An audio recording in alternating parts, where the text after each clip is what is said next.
I'd like to introduce our host and psychotherapist for their series, I Am Not Okay, Kim Christing. Kim is the founder and executive director of Bay Ridge Counseling Centers and Human Strong, which is part of the Bay Ridge Circle of Care. He is an author and creator of several mental health programs in the area of mood disorder and anger management. For several years, Kim hosted a call-in national talk show called Nightlight and has appeared on numerous national talk shows speaking to the issues of mental health and relationships. Over his 40-year career, Kim has intimately worked with thousands of individuals, couples, and families to help navigate the challenges of mental, emotional, and relational health. Please welcome Kim Christing. Thank you so much, Amy. I am so looking forward to today's episode in this series, and we're looking at competition and how it affects men's view of themselves. And let me first of all introduce Jeff Dowd. Jeff the Dude Dowd is an activist, writer, producer's representative, and a nationally recognized authority on film from script to marketing, distribution, and exhibition. Jeff was and still is a key team player in the independent film movement. Jeff was a member of the Seattle 7 protesting the Vietnam War. He was up on charges of conspiracy, and yet it was later dismissed after the prosecution's case imploded. Jeff was only 20 years old at the time. Jeff went on to work with Robert Redford to help form the Sundance Institute, where it later became the Sundance Film Festival. Around that same time, the Coen brothers connected with Jeff, where they based the character of the Dude, played by Jeff Bridges, in their film The Big Lebowski. Hence the moniker The Dude, and it stuck. And the Dude became a cult following. Jeff works with Peace Jam, where they have helped 1 million kids at severe risk find purpose through successful support and mentoring.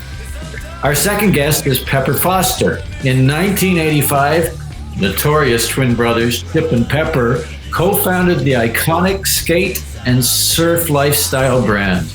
Since then, the brand has become globally recognized for being a pioneer in the premium denim market, known for its vintage denim design, stitching, denim detailing, and comfortable fits.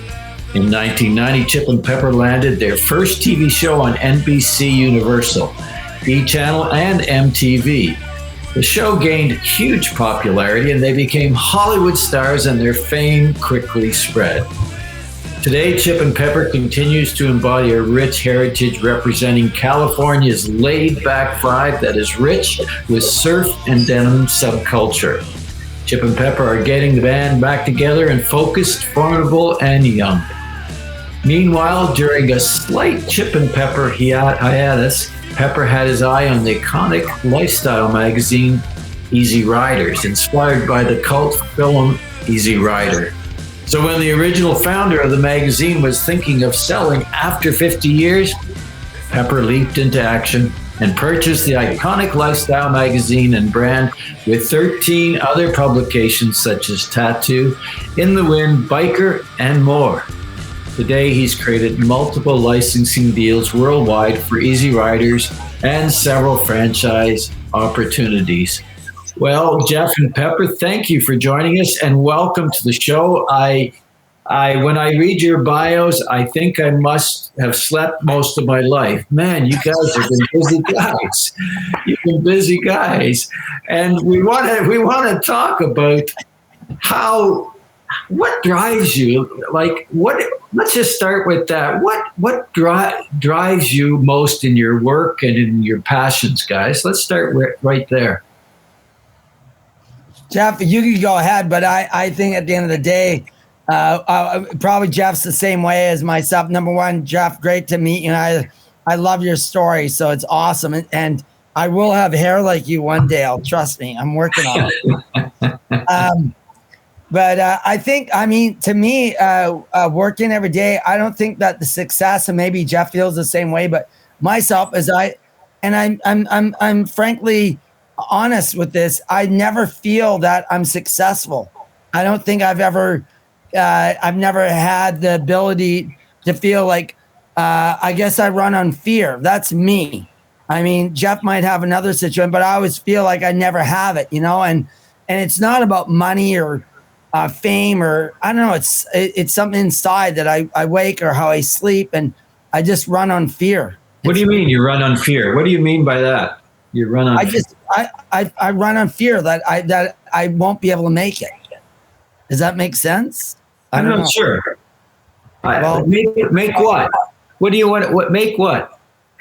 I mean, like fear. Like I'm scared of not being able to do it. Meanwhile, maybe I've done or not done it, but that fear has been basically the drive of me trying to be successful and trying to be happy with my wife, my family, my kids.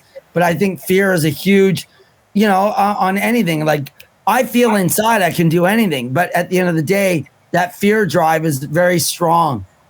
I love it all the time. So I can do anything, but I'm afraid.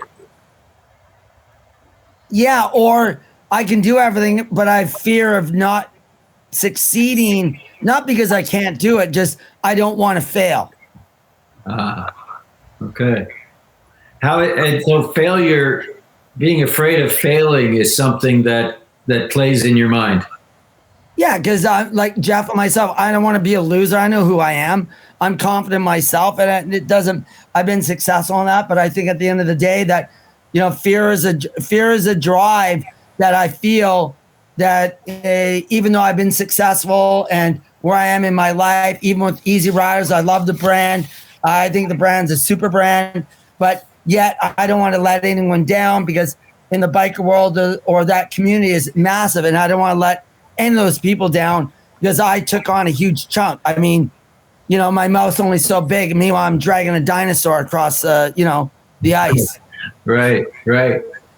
Well, and Jeff, you're no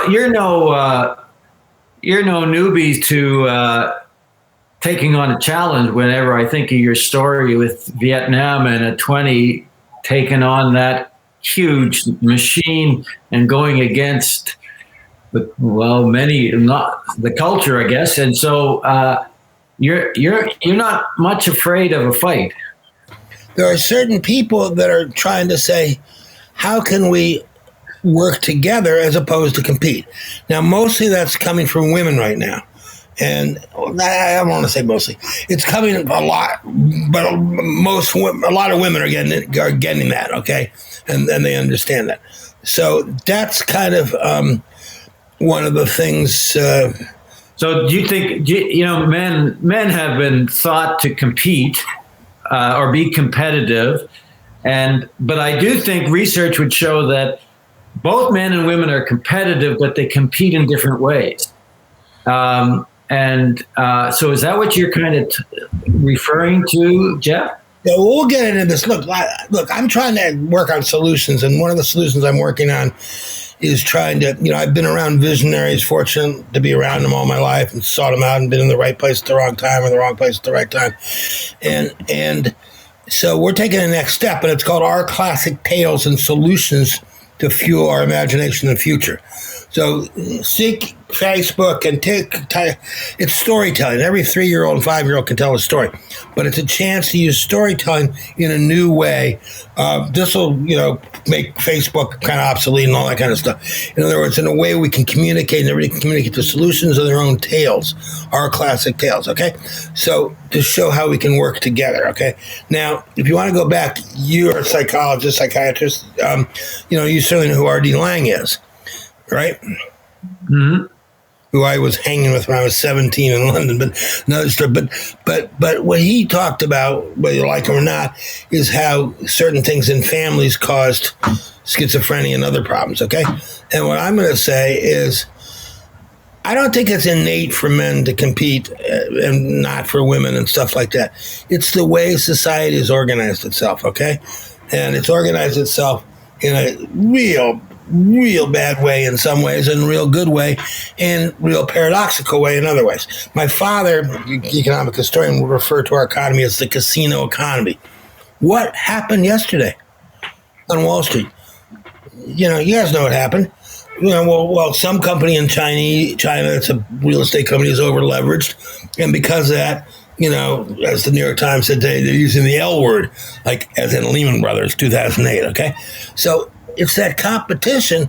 How can a man work together except on short term when you're in a casino economy and you can make the biggest money by selling short or taking advantage of this, or this is why you have all these things like Robin Hood and memes thing. So we have a system that actually drives people to potentially, if you want to survive or you want to win, you're probably going to do it at somebody else's expense. In fact, you are going to do it at everybody else's expense, lots of people's expense. Okay? Well, let me interrupt there. And that's a great point in that, when we talk about competitiveness in America, North America, we seem to have this flagship song called "We Are the Champions," my friends, and you know how it goes, but it says over and over, we are not losers. We will never be losers. We'll fight to the end. And you're right. There's this duality that we are against them. And if someone has to win, someone has to lose. The only problem is only one gets to win. And most of us feel possibly like we're losing because of any NFL or anybody out there. There's more teams losing than winning in the championship, and we don't feel like we're succeeding together. Does that seem to separate us as men? Or that's a great question. Have we learned to find the win-win? We certainly talk about the win-win, or is that just something we say in business in order to try to seal a contract or something? It's both because it's complex. But go ahead, Pepper. Why don't you take a stab at No, I know. I think, today with women in business and everything that's happening, I think they're like just what we're doing, like in the magazine. They're extremely powerful. They work their butts off, and the competition now is not just, it's all of us. I mean, in the 50s and 60s, obviously it was Leave It to Beaver. But I think that times have changed, and some of the most powerful people in the world. And I listen. I got to be honest. When I was younger, my mom was an actress. My dad was a stuntman, but my mom was a really competitive woman. She was she was on stage. She was in show business. She grew up on the lots of Columbia. She was under the Battle of 10 Flags, the Joe Louis story. There's so many different movies, but she worked her butt off. She never stopped, and she kept on going. But I think today and where we are, I think it's an extremely competitive society. Yeah, and I do agree with saying about what happened to the L word. Yeah, I think China's extremely powerful, man, and they got another one in line. One goes down, there's another one ready, man. It's extremely powerful. We're at a time right now where, and it's unparalleled in everybody on this call's lifetime, okay, which is a systemic change in a major way. The 60s and all that stuff was not very much systemic change. Some system, in other words, systemic change is, when, laptop computers come out and stuff like that, systemic change, okay? But in the internet and things like that. But there's not. Right now, every system is going to change. Energy is going to change. Transportation is going to change. Did you see that thing I put on Facebook today about the Chinese train that goes, 650 miles an hour or something like that, and it's quicker than going on an airplane from Shanghai to Peking, and 12 hours quicker than, why don't we? But every system is going to change. Transportation, education, financial system, everything, okay? All this stuff with meme stocks and Robin Hoods, it's all rocking and rolling right now. So the question is, and with climate change on there, which is no joke, and anybody living in all kinds of places. I mean, imagine being on this Gulf Coast anywhere, okay, as many of my friends are and stuff like that, and John Batiste and all his friends from New Orleans and stuff. Or, California where we live. I mean, right now they're fighting to save the sequoias. And all this stuff is climate related, not 100%, but much of it is. That was lightning there. But the point is, we're at systemic change. And the question is, are we going to have better systems that help us all or not? And I want to say one thing about complexity. Huxley said, and I'll paraphrase it, the truth lies at both extremes at once, very often side by side. Okay, so, there's good in everything, and there's also a complexity. So how can we make it all better to benefit everybody?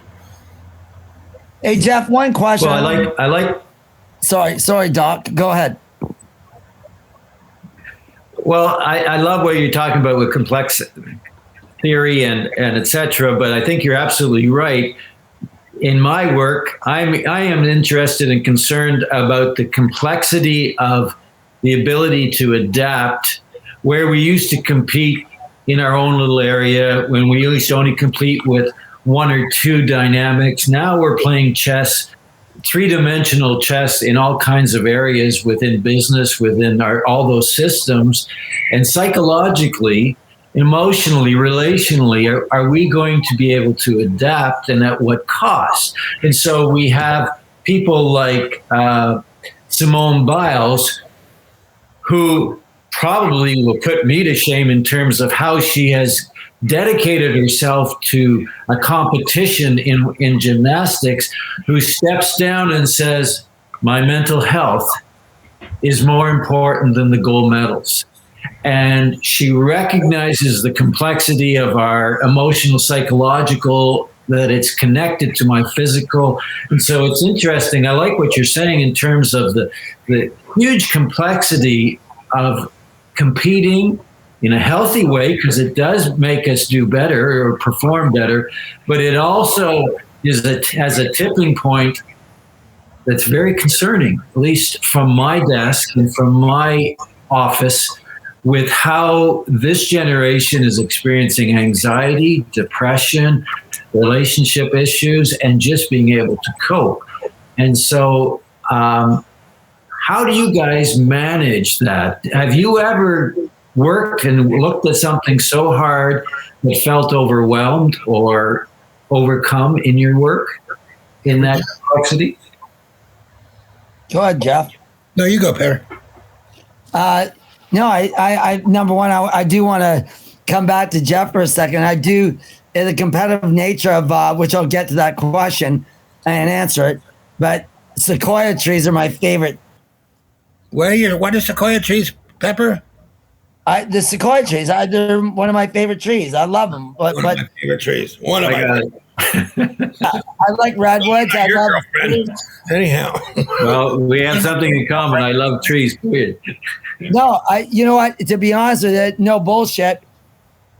No, sequoias are extremely powerful. I'm like a little gnome running around. I'm small, but I'm mighty and a fighter. So, but when I'm around them, they're extremely powerful. But sequoia trees can only produce themselves if there's a fire, like you said, lightning, because they need the whatever they are, the pine cones to go down, the seeds pop, and they go around. The wind blows, and hopefully, God bless them, there's new sequoia. Well, same like a mushroom. The mushrooms they've been under this earth for 30,000 years, and now coming up when I'm around, like why? It's bizarre. So I think at the end of the day, everything's competitive, right? So, we're always going to fight climate change, all this stuff that you're talking about. And it is real, because I noticed the temperature change. We're in a place where usually it's, 15 Celsius, and yesterday or the day after it was 29 Celsius, which is double the average. So yeah, shit's happening. So going back to that, guys, whenever you are competitive and you are driving, like you were talking about, fear drives you, and that can't be good for you physically. To experience fear that much, we do know that that's not healthy for us. We do know that sets off the fight-flight response in order to compete, which is normal in some ways, in a sense, for competition. So competition, we know, has value to it, moves us forward evolutionary in that sense, or just in our own competition. It is a very positive thing, but there's a tipping point. And so do you ever feel that exhaustion or that tiredness? Because you must experience it, Pepper, in your body. I would say, Jeff, maybe he's better than I am, but I'm being completely honest. I have the utmost energy. I can go all day nonstop. I'm a hunting, killing machine. I can work all day, but when I go to sleep, now that fear starts going in my head. So I lie down in bed and then I go to sleep for a minute. Maybe I'll have a beer or I don't really drink wine, but I'll have a beer or something. And then kind of make me whatever lackadaisical, I'll lie down. But then I sleep like shit. I used to sleep like a baby. Now today I sleep like shit because like even last night, I just think and think and think and think and think and think. With me. And so how do you stop it? I don't know. What do you think, Jeff?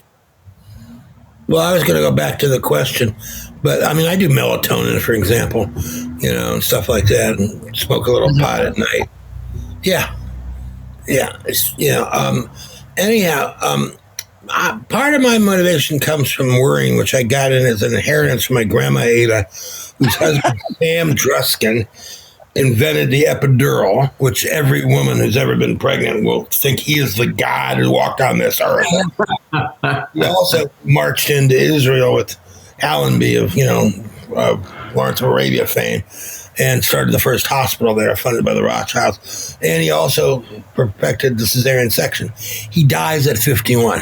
He starts, because he's Jewish, he can't have hospital privileges in New York, even though he went to Cornell Med School. Or Columbia Presbyterian. So he starts his own hospital, 123rd and next to Fifth Avenue, which is a whole block long. Okay, so Jews could go there. I mean, if you're doing a OBGYN guy, you better have a hospital, right? I mean, you don't have to, but it helps. Anyhow, so when he dies at 51, Grandma Ada has to take over the thing, and she becomes this huge worrier, and that I get inherited through my mother and her, etc. Now, the good news about worrying is if you're a producer of any kind, or that doesn't necessarily mean movie producer, but if you're producing anything, magazine, and you've got deadlines always, the magazine comes out on a certain day, I'm going to come out a little later this month. So the worrying is a very good thing for, pre-production and planning and things like that, which is that anybody who does a movie knows you better have it all figured out in pre-production. So by the time you arrive at set, it's nothing to do, no surprises with that. Anyhow, except good ones with actors and stuff. But I got a lot of that in that way. Okay. And that was, I like Pepper. I have a tremendous amount of energy I happen to be drinking a little bit of coffee now, but I have a phenomenal amount of energy, which keeps me going, all the time, And I don't know where that comes from exactly. So in that energy, is that unique to you? Or do you guys, let's flip this around. When we talk about competition, especially, competition requires us to create some kind of standard of comparison. And so that usually means others. Do you guys compare yourself to other people?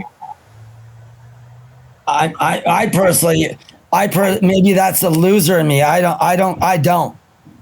Even in when I did TV and show on NBC or MTV, all the stuff that I've done, and then even Easy Riders, that's why I think the fear is, I've never fit. It's so weird, even though, on the outside world, like someone looked in, yeah, I'm successful. But on the inside, I don't see that because I'm like the egg in the shell. So I don't feel like myself successful, but I think the opportunities are like with Easy Riders. One of the reasons why I want to buy the brand and do the brand. Number one, it's a fabulous brand, been around 50 years. It's a cool ass American brand. And my biggest thing is I don't want to see it fail because I actually believe in the brand so much. So I'm invested in it. So I actually don't get tired. I'm not stressed on that level. I think the biggest stress is the people in your organization. Like Jeff said, when he shows up to set, and just like all of us, like Amy also, wouldn't it be nice to come up to set and everything's together? You got craft dinner, you got craft dinner, you got craft service, you have craft service, you have the actors ready, everything's set up, the lighting's set up, but you come there as the actor, you show up, you do your shot, and you're gone. But to go there and then wait 2-3 hours because this, that, blah, blah, blah, blah, blah, yeah, you get frustrated. So the same in my business or in the fashion business or the Easy Riders, the publishing business. Yeah, we have timelines, deadlines, and what we have to do. And, it's so funny. Like guys like Norman Reedus or whoever wants to be on our cover, they mean a lot. And that means a lot for us as a magazine. And, but I don't use that as like the hook for someone to be on, because a lot of stars want to be on the cover of Easy Riders.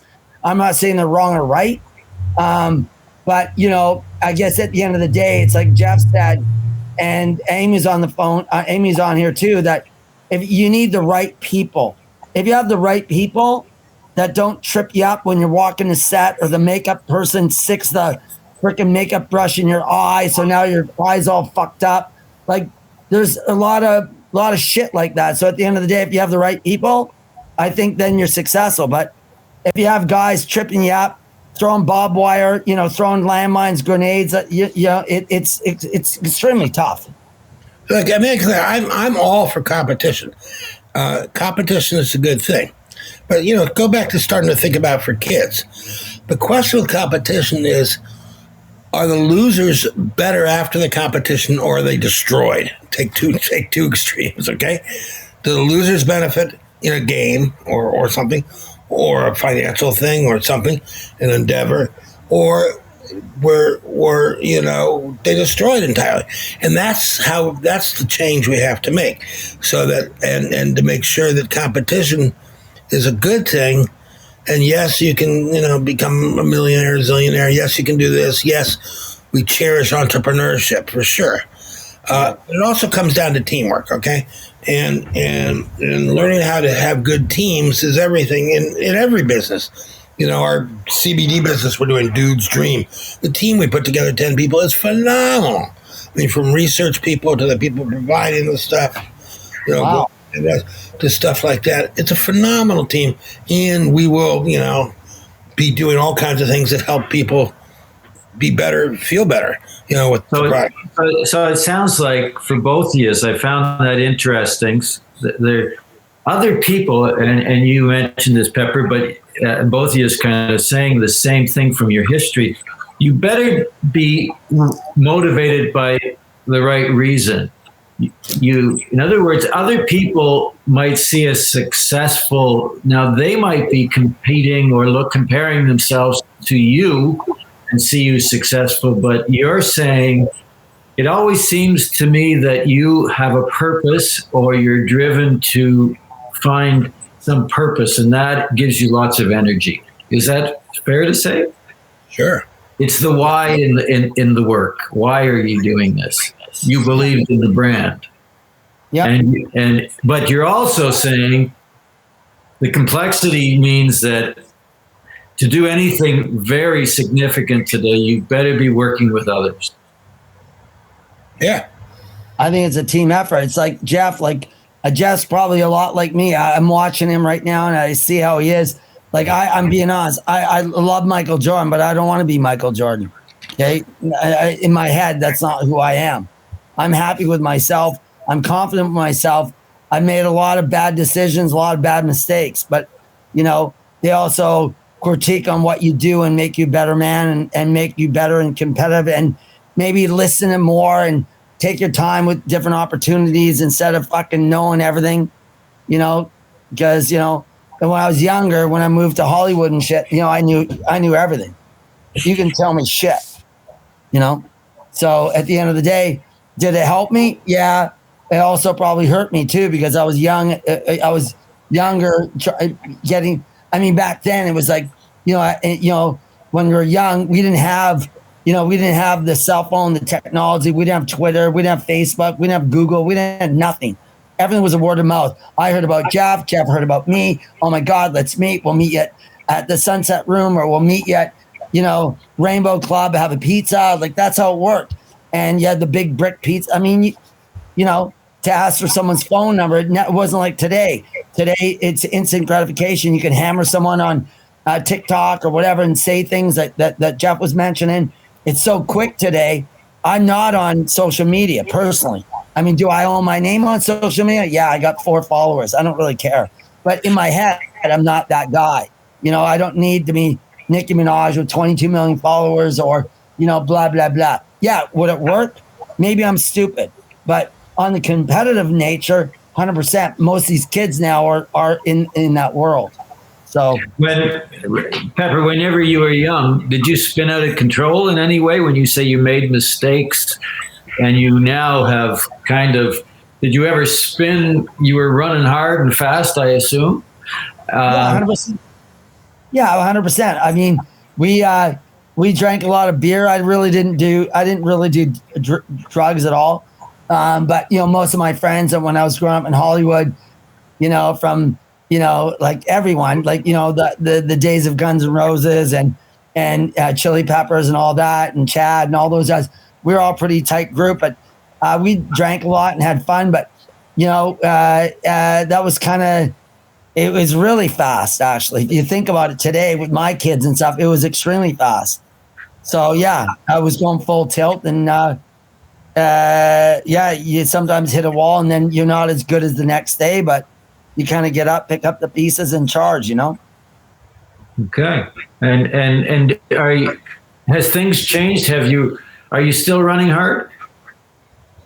I think that's what I'm trying to say. I think I run on fear, and I'm married. I have 2 beautiful kids. I take care of my mother-in-law, and I still run hard. I enjoy a few beers and have fun, and love to laugh and be playful. But at the end of the day, like I know branding, I know how to market, and I think at the end of the day, you know, as we get older, you know, there's another young buck, you know, who's, you know, in the late 20s or early 30s that, you know, you kind of move on, but you can't be the old dinosaur. You got to just kind of be the slow, tough, mighty, you know, chap in the pen. And you know, one thing I don't want to do is die of terminal boredom. So a lot of what I was doing is seeking out, you know, the action wherever it was. And the younger you were, or various periods of time, the less discriminating you were in terms of health and all kinds of other stuff. Okay, needless to say, you know, I mean, I grew up around a bunch of, you know, middle-class kids who stole cars to go on joyrides and then took them back, you know, into New York City, and then took them back the next day fully gassed, so people wouldn't know their car was missing. Okay, you know, anyhow. But what I'm saying is this whole team thing is very important. I'm working with one other team thing. I'm working with a woman named Chesley Himesfield. We met when we were doing Louisiana Film Festival together, and John Batiste was down there with us and stuff. And we're doing something on AME, which has to do with the brain and spinal stuff freezing, and about at least 12 million people have this right now, and not too many people know about it. And I'm working with Dr. Amy Mack out of Stanford and people in Harvard and Louisiana and stuff, and we're about to get the word out on this, because what happens is the doctors often give the wrong advice. Like, speaking of competition, they'll say, try hard, work hard. Oh, you're tired, you're a 3-year-old, you're tired, but, you know, go up the hill. There's a bunch of ducks up there. You'll love them. Keep going. Wrong with the people that have this. It's actually the worst thing to do, push themselves. So we're getting the whole thing out, and you'll hear a lot about it shortly on this ME stuff. It's exciting, but in this case, we're saving lives on day one. Okay, and so, you know, so the stakes are high, is what I'm saying. A lot of these things you're doing, you know, and even a movie can save a life, or a TV show, because it inspires somebody to do something rather than maybe the destructive stuff they were going to do to themselves. Okay, and they get on a different path. So you know, it's very important. One of the things about we talked about doing things for the right reasons and knowing the whys in your life. Sometimes when we are successful, or whatever that term is in some of our work, Sure. We sometimes so focus on what we do well at, we are not focusing on what we suck at. So we've all been to the gym where you see the one guy that's just pumping the irons and has got great biceps, but he's got a 42-inch waist, or he can't do any cardio, but he loves his arms exercises. And so you guys ever pay attention to the things you suck at emotionally, relationally, spiritually, psychologically? Or do you really just spend all your time at the thing you're scared of? In this case, Pepper, you're, doing whatever you need to do for your brand or the magazine or for your causes. You guys pay attention to the things you don't think you're doing well at? Sure. I don't know what that specifically the answer is to that right now. Okay. What do you suck at, Jeff? Well, no, there's always. I've gone through some medical challenges in the last 4 or 5 years. I had a bad draw on a doctor's about 11 or 12 times, and so I went to the doctor screwed up. Is what I'm saying. Okay. Some of the guys in the country. Bad draw.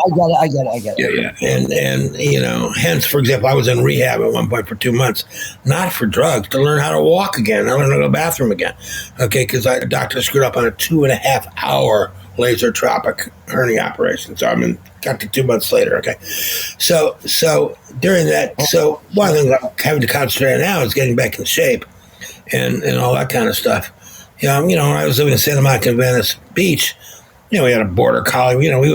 I'd skate with the border collie, 8 miles a day or stuff like that,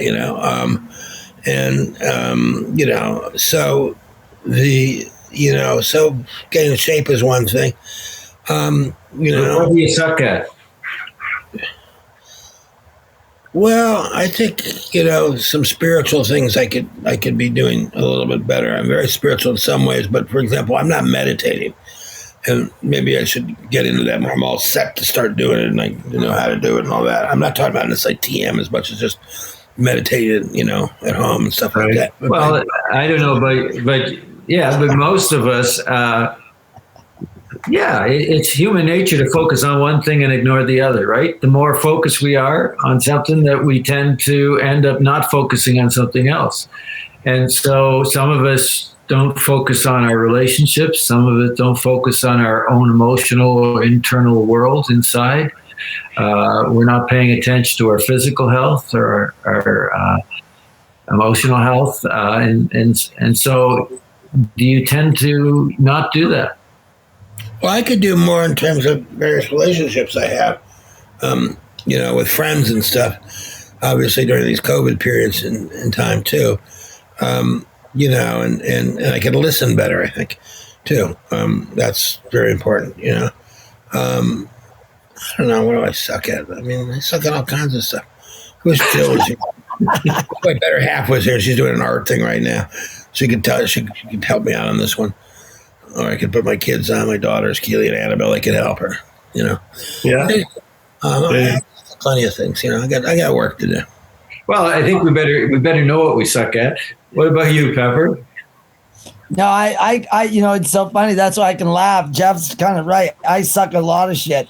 I think I suck a lot on the spiritual level, which I'd love to get into. My wife, she's really good when she, we meditate, and I can't meditate that long. I get too crazy and antsy. I'm good for maybe 5 to 15 minutes, but I know guys that can meditate for 2 hours and the the smell and the crystals and all that stuff, which I think is important. And it does, by the way, it does calm me.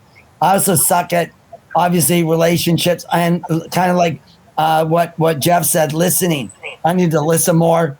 And I've been actually kind of getting better at that. I've spent 35 years in Southern California. COVID, obviously, put us in a position where I have a wife and 2 kids and a grandma, and live in one house while they're doing online school. Fucking sucks. Okay. And so everyone's in your face. Everyone's got this, everyone's listening, or someone stole the remote. So it's been kind of difficult, but neglect. Yeah. So I think at the end of the day, but I suck at a lot of things. I think that I think I suck at homework. Like, as I should have learned that in high school and university, because I always kind of skated through that, being, I don't know, maybe, I don't know, fun in the sun, and somehow skated through it, but I passed and I did very well. But at the end of the day, like, when there's a project that needs to be done, it's delayed, it's procrastinated, and then I delay. Then at the 11th hour, then I kind of whip it all together. And yeah, is it great? Yeah, it's okay, but probably. So yeah, I think that's what I need. I need more management in myself as a person, like manage myself, not just everything else. Do you think there's? Yeah, so we're really talking about some internal control. There's a sense of you haven't been able to manage internal disciplines. Is that what I'm hearing? I think so too. And I grew up a different way. Like, Jeff's in show business. I'm in show business. My family, I grew up in the whole life. Like, I don't know. I'm used to my mother getting ready to, in Vegas or whatever, being a showgirl, like getting ready to go out at, sleep till like 3, get up at 4, get ready to go to the studio or show business at 7 or 8 at night, have a big dinner or whatever, go out, and then she doesn't come home till 4 or 5 in the morning. And my dad was a stuntman and he was never home. Everyone, I kind of grew up on really with the mother. So at the end of the day, yeah, the discipline level, yeah, sucked. So there wasn't someone to say, hey, don't do this. I mean, we did whatever we wanted, like, Okay. I'd make poached eggs and pork chops at 4 in the morning. Like, no one cared. Right. So there was kind of this organized chaos. I would say, yeah, it's like a bunch of boats in San Tropez trying to get the only slot. So what I'm hearing is that the way you experience your early days is a little bit like how you live in your head now. Probably. I'm probably a messed up human being mentally, not mentally, but like the way I think what's right or wrong or how to do things is I know what's right or wrong. I've always been, never to screw someone around or, street smart that way. Like, I'd never do that ever. That's in me. But I mean, maybe there's certain things that you do in life or business that maybe you should have done something another way, or maybe you should have tried a different way without kind of saying that you already have this done. Because I think that growing up with a single mother and a dad that was a stuntman who's, you kind of grew up on your own, right? Like you and my mother traveled. So we'd be I went to 15 different frickin' schools, that was every year. So I had to meet a new friend. We'd be in LA, then we'd be in Chicago, then my mom would be in Brussels, then she'd be in Toronto, then she'd be in Winnipeg, then she'd be in Vancouver, then she'd be in Burlington, then she'd be back in LA. Like, it's a shit show. So one of your strengths must be meeting people. Well, that's what I think I'm good at now, because I think at the end of the day, I have a twin brother, identical. I think that, number one, we didn't need anyone, number one. Number two is I went to 15 different high schools in 15 different years, 15 different schools. The only school I ever stayed at, one was 4, 9th, 10th, 11th, 12th. But during those years, yeah, you had to be forced to meet someone. So, yeah, it's pretty interesting. It is interesting. One of the things, speaking of school, one of the things I'm bad at, that I wish I was good at, was in 10th grade, I went to summer school to do typing class, right? Okay. It lasted 2 days, of course, okay? My friends were out partying and stuff like that, and, I was going to go to some... Anyhow, so I wish I could have done that in the year of everybody doing that. Look, I had parenting that was kind of slightly remote. My father was a professor at Cornell. My mother was a teacher, and they weren't... they got married on literally the eve of him going out to World War II. And by the time that was over, didn't have that much in common. They thought they could have a kid and that would help bring them together. That's me. It didn't work, okay? And years later, they split up and all that kind of stuff. But they weren't the best of parents. They weren't the worst, but they were kind of like slightly remote and all that kind of stuff. So I have 2 wonderful daughters, Keely and Annabelle, and who are now, older, 29, 26. But to me, it's been very important, and I think I've failed at times and done really well at times with my daughters, and been very conscious. As their mother, Jane, has been very, very good. Who we split up years ago, but she's very good with the kids. And the point is, to me, that's still ongoing of how much I can be there for my kids, because in certain ways, they have ways I can be there for them now, and stuff like that. So that to me is a high priority of how we all can, I was with Jill overseeing her grandkids the other day, how we can all relate to kids and be there for them and not fail the kids, just in personal levels as well as systemic levels, like, climate change. Obviously, we don't want to leave a planet for the kids that's, affected by that. Sorry. Yeah, so I'm hearing that there's some things that were absent in our own childhood that you're trying to work through. Absolutely. Yeah, I agree with Jeff. Hey, 1940 or 1939, when your parents got together, because of World War II, right? World War II, yeah. They got together, right at the 42 or something like that. And I was born in 49, by the way. So they came back. Wow. You look fantastic. Oh, gracias, señor. Oh, gracias. ¿Qué pasa, amigo? ¿Qué estás haciendo? But you know what? It's so funny because my father was a stuntman, and my dad started a pickle company. So my dad, we're Jewish, right? So, our family started a pickle company in 1938. Wow. It's a fabulous story. They came from Europe, and they end up selling horseradish door to door in a small western town called Winnipeg, Manitoba, Canada, like really tiny. And but they started coming, and it's today it still exists. Elman's, really? E-L-M-N-S. And they're famous for horseradish, hot mustard, beet horseradish, herring, pickles. Long story short, my dad was a stuntman, and he, this is what he told me. He loved Hollywood, and he chased my mother down there because my mother, a guy named Monty Hall, chased my mother down there to L.A. And my dad got jealous, so he jumped on a bus or a train, and then he booted down there. But he actually hated the pickle business, and how could anyone hate the pickle business? Really? Come on. But he this is what he told me. He goes, Dad, son, I didn't really want to come back. I was in show business, and he's doing stunts for Burt Lancaster. He's in show business on the Columbia lot. He's on this lot. It's show business, man. He loved it. And so then he end up coming back running a pickle company. I've got a classic tale from that airfield north of Winnipeg. Which is that airplane that landed. Well, yeah, but I was there too. But the airplane that landed because they fueled up wrong. Yeah, from Toronto, landed in Gimli or north of Gimli. Yeah, Gimli. Well, the deal was that they. 1 minute on this one.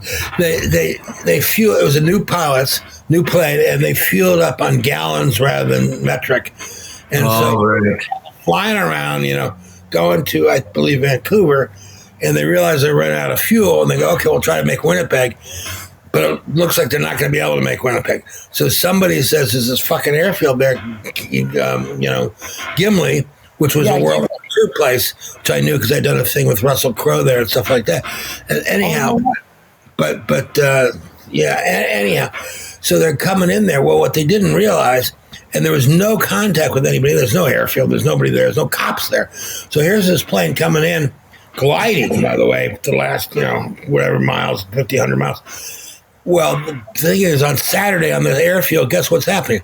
Every kid in the world is out there drag racing and bicycling on this abandoned airfield. So here comes this plane, totally silent, and nobody sees it coming in. And they got one shot and one shot only, and they go right past the kids, on the wheels and stuff like that. Stuff like that. But it's a classic tale. Anyhow, yeah.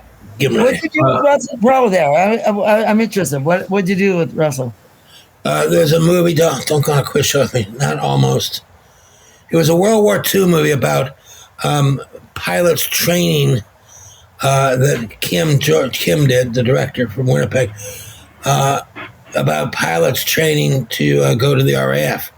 But they were trained there at the Gimli and then went to the RAF in England. and that's what it was. And it was it's a wicked IMDb, but it's about how he falls in love and all that kind of stuff. Needless to say with wrestling, but anyhow, yeah. So tell me, gentlemen, just in our closing, I'd like one more question, guys. And I really appreciate the time. This has been a lot of fun. This has been insightful, great connections and stories. I love it. Can I just ask you, what has competition? How has it served you well, and how has it not served you well? You take it. No, you take it. Okay, how it served me well. Well, competition. I mean, in an odd sense, in the show business thing, you have to be real good for your whatever it is, your film, your TV show, etc. Look, most of the marketing I did, and I was involved in a lot of great films, marketing them, were word of mouth films, to be really clear. Okay, it was also before internet at first too, and so we would literally give away 3,000 tickets just to, from one theater to make the word of mouth. So I worked in a word of mouth business. So for me, things had to be really good for the word of mouth to be really good. Okay, in activism, boy, you got to be really good because you're dealing with lots of times very powerful interests. Our Seattle 7 thing, I mean, the President of the United States was on our case every day, if you can believe that, because he was such a paranoid guy. We were the test case for 41 other cases about to crush the anti-war movement. We beat their ass, and, so the charges were mistrial and eventually dropped, but only dropped because of Watergate, by the way. But when half these guys, like the Attorney General, going to jail, so couldn't prosecute us anymore. Anyhow, but the point was, in activism, particularly when you deal, let's say, with racial stuff these days, boy, talk about complexity, and everything that's going on, and I could, any one of us on this call, I could say, okay, and anybody could talk about how complex it is going on with the racial stuff and how it's being exploited and how people are fearful and, what's going on in insurrections and borders and all this stuff. And so you really have to,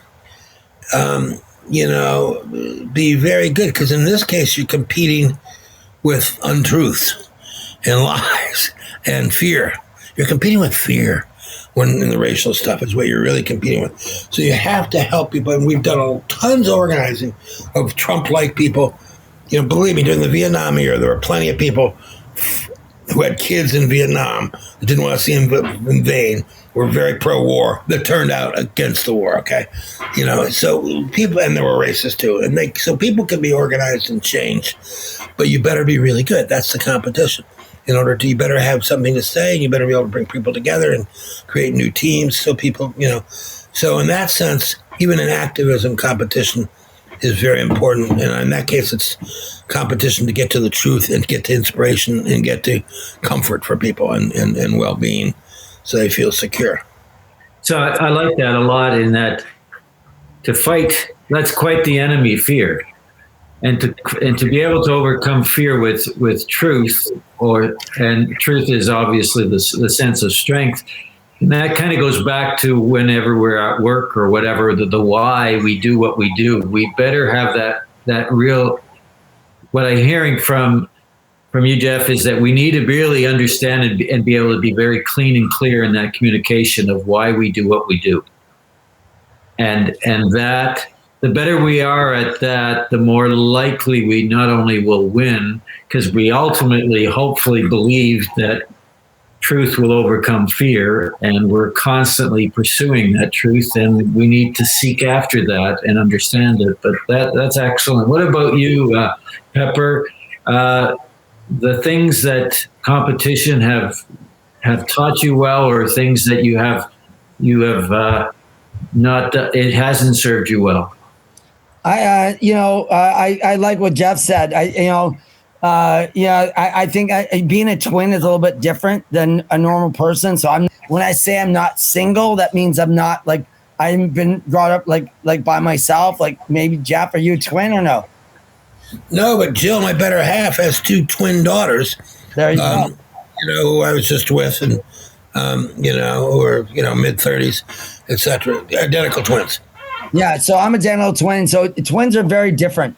Number one, even though it's kind of really crazy, but it's actually very competitive between twins in a house.